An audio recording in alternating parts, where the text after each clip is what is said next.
Então a gente pode passar, já são 7h15. Eu não sei qual o tempo que vocês têm, mas eu queria propor que a gente recebesse, que os meus colegas recebessem 4 perguntas. E assim dava uma chance da gente fazer pelo menos essa troca. Então, quem gostaria de apresentar uma questão a qualquer um dos meus colegas, ou aos 4, então temos uma pessoa aqui. Enquanto ela faz a pergunta, 2 ali, mais 2, 3, dou-lhe uma, dou-lhe 2. Temos 3 perguntas, 4. Por favor. Aí diga o seu nome, de onde você vem, para a gente te conhecer. Boa noite, parabenizar a atividade, excelente. Muito bom, Victor Iranil, Steca, a professora eu não conhecia. O Júlio, eu trabalhei com ele da Fiocruz, acho que há uns 12 anos, né? Eu escrevi muito tempo sobre empoderamento. Eu trabalho o processo de judicialização na saúde para acesso a medicamentos e escrevo em fluxo o empoderamento pelo sofrimento e toda a categorização. É um trabalho que eu tenho muito orgulho.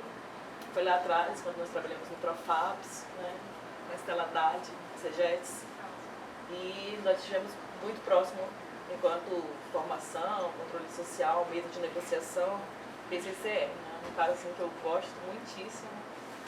Depois de alguns anos nós nos reencontramos, né, de multiculturalismo, nós fizemos um outro trabalho. E professor, muito bom ouvi-lo, muito bom estar vendo essa retomada do que à época nós começamos com as doilas, né? E estar repensando a importância de todo esse contexto, né? Do ser, do fazer. E parabenizar e perguntar se há algum tipo de mapeamento no seu trabalho, considerando melhorias e retidão dentro desse processo de pesquisa, na perspectiva de integralidade. Eu sou Viviane, eu sou aluna do PPG Casa, eu sou pedagoga, geógrafa e advogada. Sou orientanda da professora Teca e hoje eu tenho uma passagem enquanto pedagoga por várias secretarias, né? Eu digo que eu sou da saúde ao setor primário e a gente tem muito orgulho disso, né, Júlia? As pessoas que a gente está aqui, de pensar, né, os espaços coletivos e esse processo que a gente consiga se reconhecer enquanto agente efetivo de cidadania, para que a gente não tenha um judiciário com esse gargalo e outros, né, e outros da saúde, ao judiciário, que enquanto nós pudermos pagar um plano de saúde, mas enquanto não pudermos, né? Ok, Viviane, obrigado. Lá. Parabéns, professor Nick. Obrigado pela presença. Conte comigo também. E você tem muito trabalho pela frente. Por Gente, favor, muito obrigado. Eu queria agradecer aí a oportunidade de estar aqui, foi maravilhoso. Eu só queria destacar quem nós somos. Nós estamos aqui com a coordenadora do curso de nutrição do Norte, a doutora Denise Nakahama do INIFA, e nós estamos com alunos do 5º período de nutrição. Cadê o pessoal? De ética, e foi muito bom, né? E nós gostaríamos realmente de estar à disposição do grupo de pesquisa, porque é um tema que nos interessa muito, principalmente a questão da pobreza, que está relacionado com outros fatores sociais. Foi muito bom. Então, parabéns pela presença, para destacar A presença. Muito queremos bacana. continuar. Então nós vamos buscar um lugar maior no próximo teste. Obrigado, professora. Obrigado. Temos uma pergunta aqui, eu não lembro. David lá, e você pode fechar com uma pergunta então. David, companheiro lá atrás. David é o seu nome porque é doutorando do programa. David, pode ir lá. Boa noite. Eu sou o David, como pela professora Thaís, eu sou aluno do doutorado do PG Casa, mas também eu queria falar do meu lugar de fala, né? Eu estou no Fórum Estadual de Usuários do Sistema Único de Assistência Social e represento o Fórum do Conselho Estadual de Assistência Social. Então, como o assunto é a extrema pobreza, é um assunto que nós do Fórum também gostamos e queremos entender esse processo, e que a academia está discutindo sobre o assunto. E quando a gente fala de extrema pobreza, é bom a gente marcar território e dizer que são aquelas pessoas que vivem com menos de R$ 89 per capita. Que é interessante a gente saber disso e trazer esse elemento para essa discussão. E aí a gente traz uma discussão muito interessante também que o Estado está fazendo, né? A partir do diagnóstico socioassistencial do Estado, está se definindo a partir do CAD único quem são essas pessoas.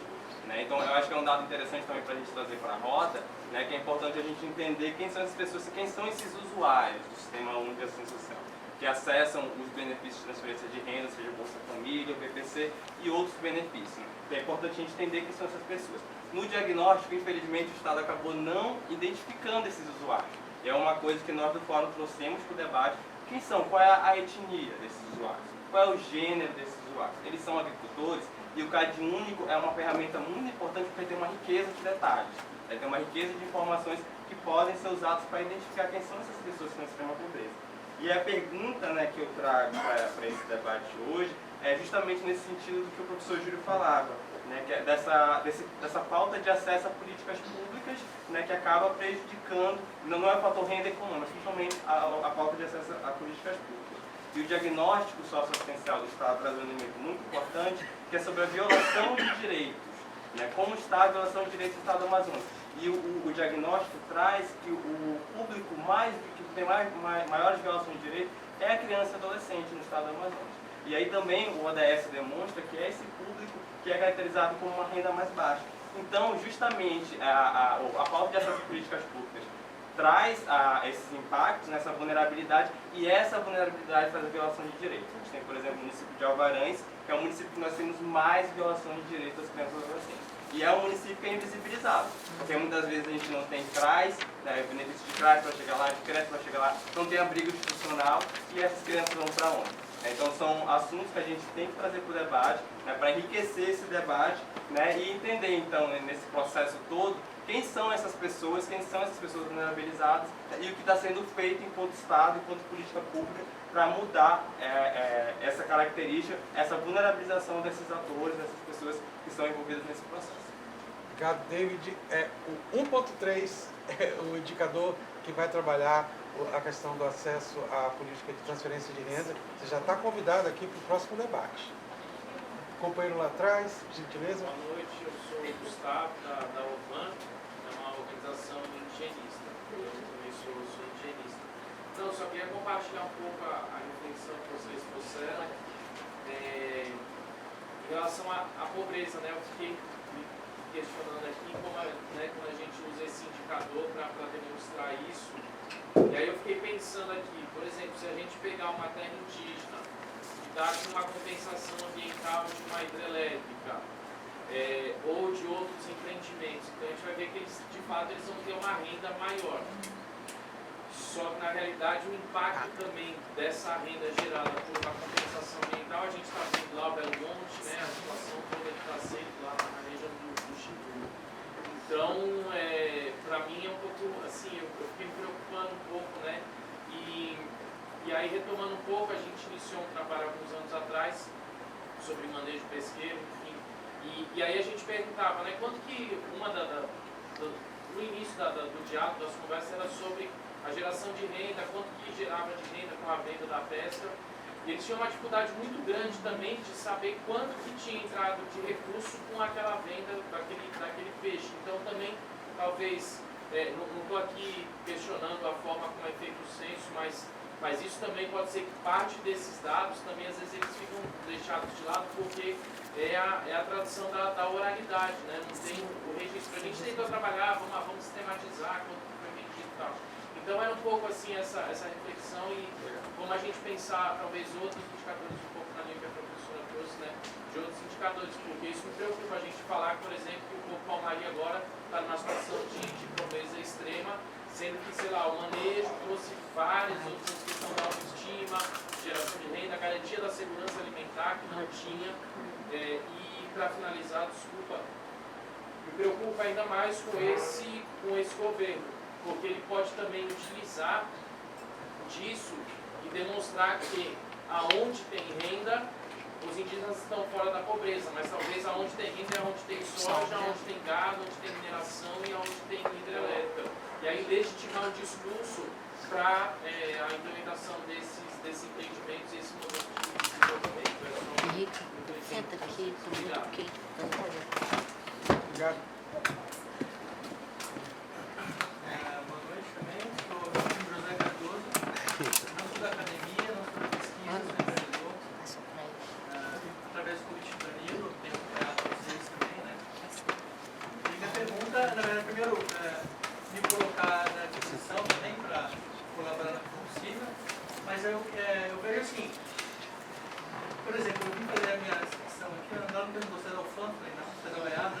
Opa, não, por favor. O que está fazendo aqui?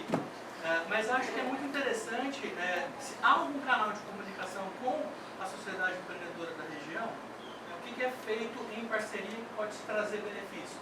Eu trabalho num setor muito tradicional, que é conservação e limpeza. Vocês podem ver, se falou que as mulheres estão majoritariamente na área de limpeza, e é verdade, mesmo na zona urbana. E assim, eu sinto que a gente lá tem uma plataforma muito boa para ser trabalhada. Todos os nossos colaboradores são ótimos exemplos que vocês estavam citando aí, de todas as partes, primeiro do estigma, mas depois também realmente de ser a responsável da família. Então, nossas colaboradoras, sim, elas levam comida para casa, e elas estruturam a família, e assim, elas têm muitas dificuldades mesmo de acesso às mais diversas coisas, de lazer à saúde. Assim, todas as dificuldades possíveis. Né?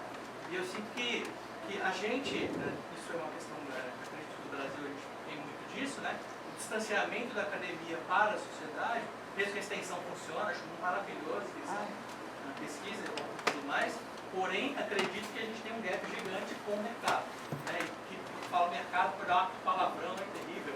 Mas não é isso. Quer dizer assim, que há empresas, há empreendedores que querem trabalhar em parceria com a academia para levar a pesquisa, para levar a política pública ao cabo que é a pessoa, ao cidadão. Né? Então, acho que diversas vezes falta a gente pensar em conjunto. Né? Há um pensamento na academia, há um pensamento na administração pública e há um pensamento no setor privado.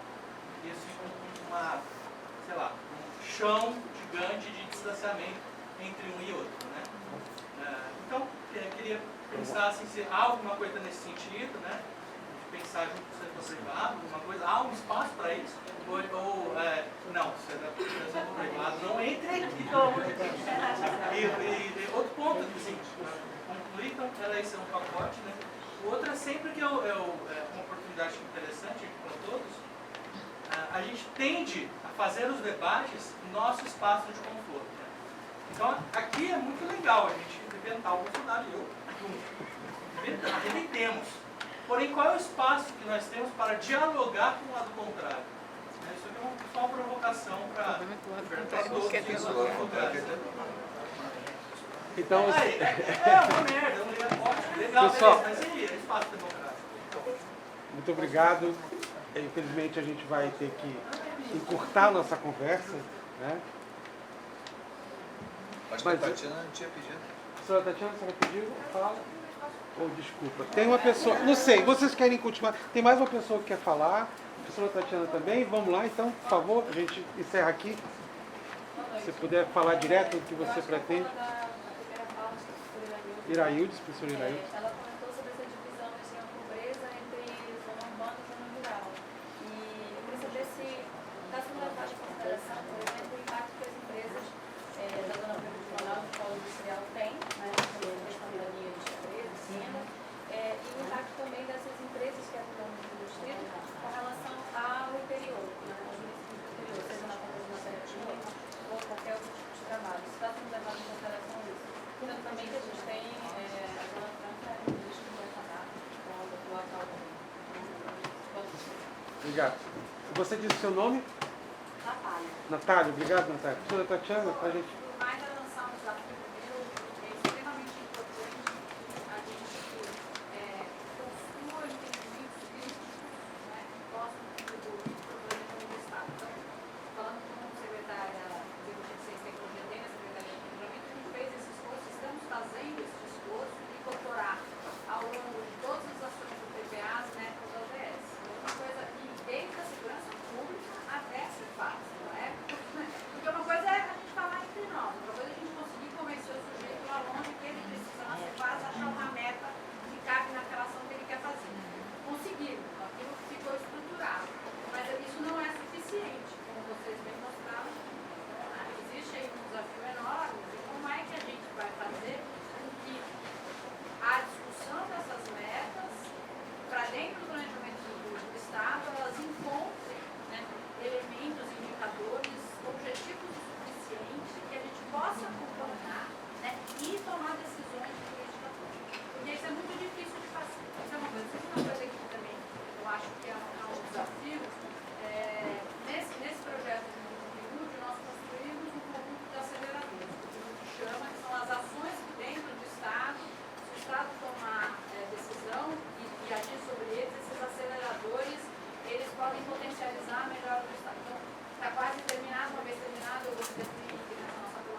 Então, é importante a participação, é uma tentativa de incluir o nosso debate. Obrigado, Pedro. Então, eu vou passar agora de volta aqui. Eu vou pedir para os meus colegas serem bastante diretos a atender ao anseio dos nossos participantes e já se despedirem, Tá. para a gente já ir se preparando para fazer, continuar ali no tacacá, é isso? Fala, professor Júlio. Porque também tem que gozar um pouco a vida. Vai lá, Júlio. Sim, acho que foi a pergunta mais direta da Viviane, né, sobre a questão do mapeamento, né. Participei de uma oficina lá da cartografia social lá em Tabatinga, né, e é bem legal a gente pensar de formas participativas, né, de mapeamento. Então a gente já fazia com as parteiras, a gente chamava de mapas do cuidado, ou seja, como é que elas cuidam. E aí, aonde estão as gestantes, aonde que estão as crianças, aonde que está, né, o agente comunitário. Então, essa forma de lidar com o espaço é bem legal, porque as pessoas visualizam, mas ao visualizar e ao produzir a cartografia, né, elas estão produzindo um sentido, um significado, né, ao seu território, né? E a gente está fazendo isso também com agentes comunitários de saúde sobre acesso. Então a gente deu uma tarefa para os agentes comunitários de duas regiões, do Baixo Amazonas e do Triângulo, são 11 municípios, para que eles possam produzir os mapas do jeito deles, né, de como é que é o acesso. Como é que eles vão até as comunidades, quanto é que tem de gestante, quanto é que eles têm de pessoas que necessitam de cuidados específicos, como é o tempo, e aí a gente tomou como referência a rabeta, né? E a rabeta é o meio de transporte mais utilizado aqui, mais econômico. Então, acho que é bem importante, né, o Davi, eu acho que foi que falou, né, a questão de como a gente estratificar isso, como é que a gente pode qualificar a informação, né? Então, acho que a gente tem uma responsabilidade muito grande em termos de pensar o tempo. Qual é o tempo que na Amazônia a gente tem na relação com o território? Então, acho que isso é bem legal a gente pensar, então, como é que a gente faz uso, então, desse território, quais os tempos que a gente tem, e aí sim vai impactar no custo. Nós tivemos agora, desde segunda, um curso lá com um colega da UNB falando sobre a economia da saúde, né? E aí tem uma coisa da economia da saúde, que é de calcular custo. Quanto custa fazer, né, um pré-natal, por exemplo, no Mário Ribeirinho? Quanto custa fazer um serviço? Quanto custa... Então, acho que a gente precisa, sempre a gente fala do custo amazônico, a gente fala do custo da logística, a gente fala, né, que é difícil, mas quanto custa? Qual é o custo que a gente tem? E como é que a gente consegue alinhar esse custo com as condições, né, das pessoas e das famílias, né, para a gente poder fazer, né, o melhor acesso, maior oferta, né, de serviço, né? Então, acho que isso é o desafio, né, que é colocado aí. Então, o mapear, inclusive a si também, né, é um desafio para todos nós e vai ser importante para a gente poder expressar um pouco as características da nossa região, né? Então, acho que é isso. Obrigado, e aí, Júlio. E obrigado, né, Obrigado. também. Júlio Schweicardo, Fiocruz. Muito obrigado. Professora Terezinha Frach. Teca Frach Ufã. Novamente parabenizar aos idealizadores desse Atlas e, como educadora, agradecer as inquietações de vocês e que nós possamos, tanto professores, quanto alunos, quanto a sociedade, ela sempre é bem-vinda, seja lá de onde ela for, estarmos juntos para diminuir, para mitigar a pobreza e a extrema pobreza da Amazônia e do Amazonas. O nosso muito obrigada, como PPG Casa, esse é um projeto do PPG Casa, embora o senhor Henrique agora está dividido com todos nós, mas é de autoria dele e do Danilo. Então, a nossa palavra final é gratidão. Professora Terezinha Praxe, o fã. Teca. Sim, eu só quero deixar mais reflexões na cabeça. Mais perguntas, né? Mas para a gente ficar... Muito obrigada, Marcelo, por você ter pontuado essas questões, porque eu acho isso. Eu acho que se a gente pensa que extrema pobreza é aquela pessoa, aquele indivíduo, aquele agente social que ganha menos de R$ 89,00 por renda per capita, óbvio que um indígena que mora na cidade, que ganha R$ 89,00, ele realmente está numa condição de extrema pobreza. Mas o indígena que está na sua terra indígena, pescando, na condição sem estar conflituosa, sem estar com risco de grilagem, sem estar com risco... Será que esse indivíduo se considera pobre, extremamente pobre? Então, acho que tem questões aí que a gente precisa realmente trabalhar. É muito complicado isso, a gente dizer, fulano, tu és extremamente pobre. É assim que o fulano se vê? É claro que eu entendo. É claro que numa cidade como Manaus, viver com menos de R$ 89,00, você não vive, né? A gente tem, mas são essas problemáticas. E também não quer dizer, se você é ressarcido por algum impacto no seu território, que você ganha algum determinado tipo de renda, quer dizer que você está numa condição boa.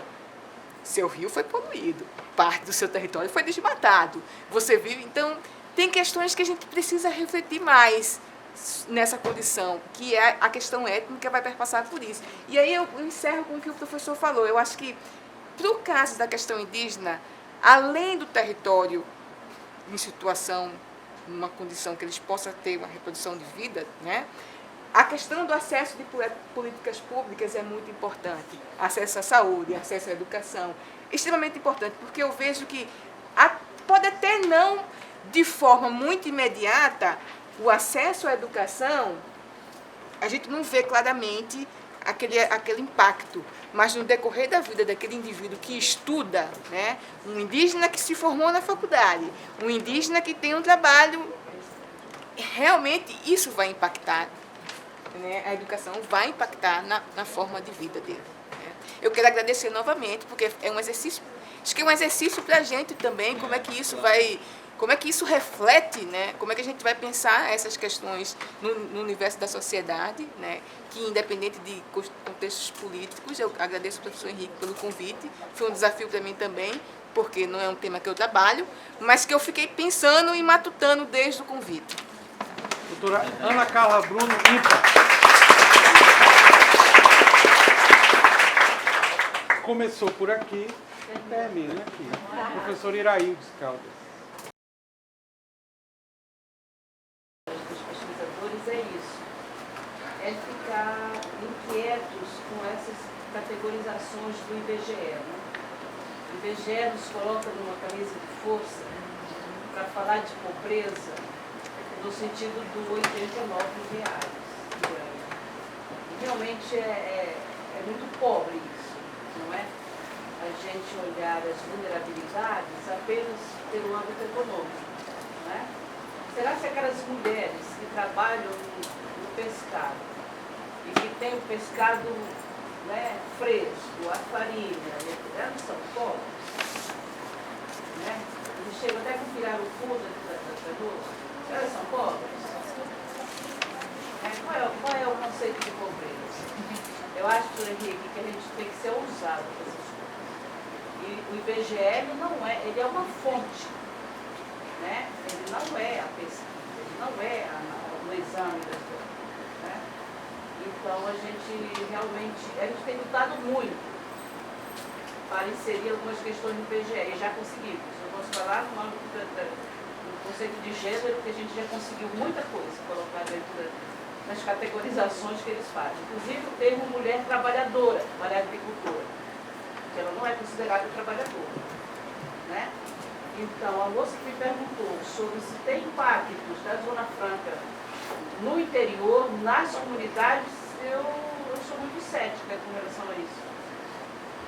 Tem um livro meu chamado As Novas Amazônicas que fala disso, que o grande capital usou a mão de obra das mulheres que vieram do interior, das indígenas majoritariamente, não é? E vilipendiaram essas mulheres dentro da empresa, com uma disciplina fabril, né, ostensiva, né? E eu não posso dizer que a Zona Franca tem né, uma interferência de impacto muito positivo para a área rural, para o campo. Né? Ao contrário, absorve a mão de obra, vem para a cidade, né? Acaba que isso tem um impacto dentro da cidade bem grande, né? E se tem, claro que deve ter algumas questões, né, de certos impactos, mas que nas minhas pesquisas eu não consigo captar, sim, né? Impactos, né, preponderantes e maravilhosos para as mulheres. Né? E, professor Henrique, muito obrigado por ter me inserido nesse debate. Eu aprendi muito, eu queria comungar muito com as ideias dos meus colegas aqui desta roda e dizer dessa plateia linda que veio hoje aqui, interessada, ali os meninos da Uninorte, né? Muito bem-vindo, o rapaz ali do empreendedorismo. É assim.